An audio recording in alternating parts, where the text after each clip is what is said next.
Hello everyone. तो आज 1 minute के कॉन्सेप्ट में है एक्चुअल में आपका longitudinal research. Many time student यहाँ से कंफ्यूज होते हैं और एक्चुअल में क्वेश्चन यूजीसी पूछ रहा है, क्योंकि क्वेश्चन यूजीसी पूछते टाइम अपना जो एरा है ना एक्चुअल में उसको ब्रॉड कर चुका है।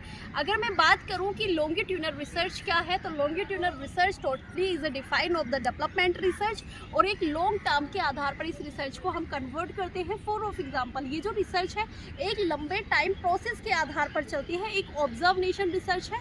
ऑब्जर्वेशन रिसर्च है, देखो अभी लास्ट वीडियो में मैंने आपके सामने डिस्कशन किया था कि एक्चुअल में जब हम कोहॉर्ट स्टडी करते हैं तो it is a interconnect of the longitudinal research, क्योंकि जो प्रोसेस होता है ना कि हम डेटा जो लेते हैं यहाँ तो एक ऑब्जर्वेशन बेस के आधार पर डेटा लेते हैं।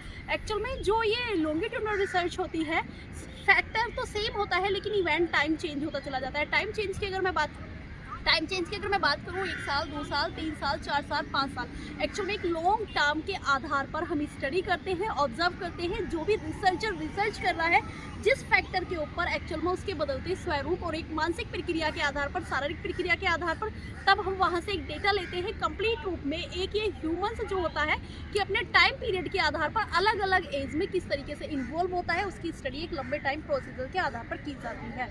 ठीक है, ये होती है आपकी लॉन्गिट्यूडनल रिसर्च।